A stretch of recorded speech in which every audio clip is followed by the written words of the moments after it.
नमस्कार. सकाळच्या नाश्त्याला किंवा संध्याकाळच्या मोकळ्या वेळेत जर असे गोडाप्पे खायला मिळाले तर किती मजा येईल. तर हे तांदूळ व गुळाचे गोडाप्पे बनवण्यासाठी काय काय करावे लागणार व कशी तयारी करावी लागणार ते वेळ न घालवता पटकन पाहूया.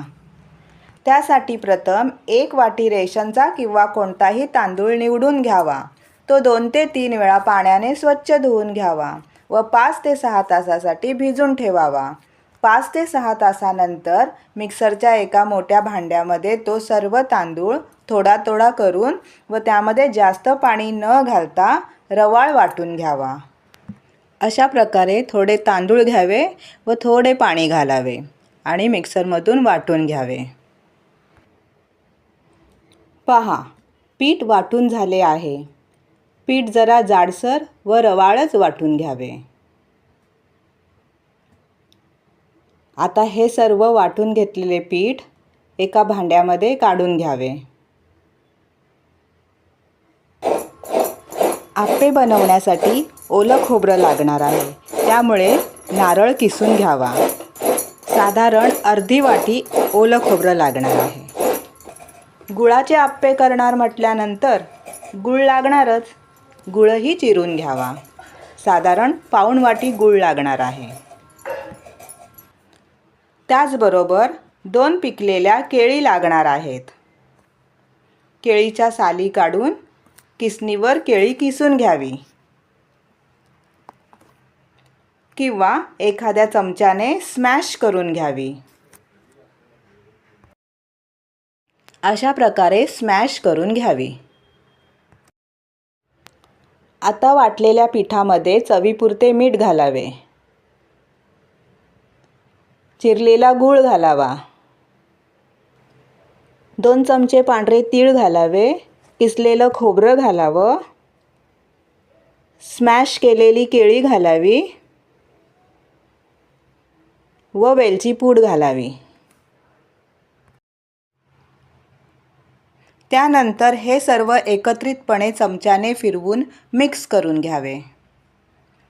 चांगल्या प्रकारे मिक्स केल्यानंतर त्यामध्ये अर्धी वाटी बारीक रवा घालावा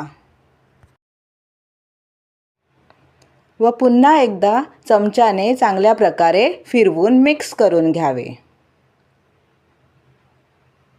व अर्धा तासासाठी झाकून ठेवावे. अर्ध्या तासानंतर पिठातील रवा चांगला फुगतो व पीठही चांगल्या प्रकारे तयार होते. हे पीठ पुन्हा एकदा चांगले चमच्याने फिरवून घ्यावे.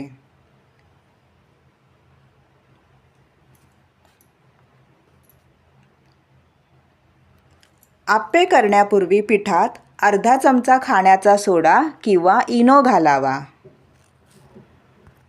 गॅस ऑन करून गॅसवर आप्पे पात्र ठेवावे व त्याला तेल किंवा तूप लावावे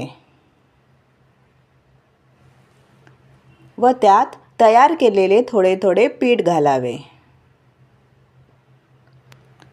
मधल्या 3 वाट्यांमध्ये शेवटी पीठ घालावे, कारण गॅसची फ्लेम तिथे जास्त असते. त्यानंतर 2-3 मिनिटासाठी झाकून ठेवावे. 2-3 मिनिटानंतर सर्व आप्पे उलट करून घ्यावेत.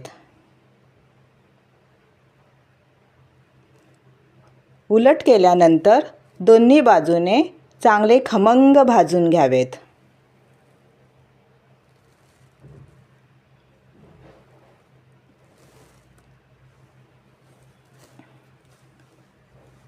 खमंग भाजल्यानंतर एक एक करून काढून घ्यावेत.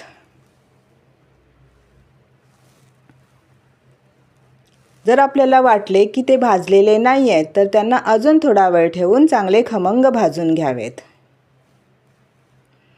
व अशा प्रकारे सर्व आप्पे तयार करून घ्यावेत.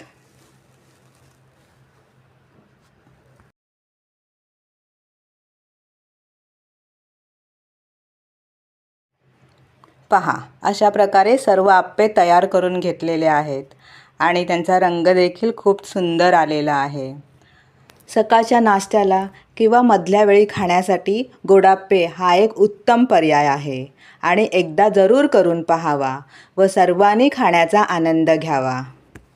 मग आवडली ना रेसिपी आवडल्यास लाईक करा, शेअर करा आणि न विसरता चॅनलला सबस्क्राईब करा. पुन्हा भेटूया नवीन रेसिपीसोबत. धन्यवाद. श्री स्वामी समर्थ. जय जय स्वामी समर्थ.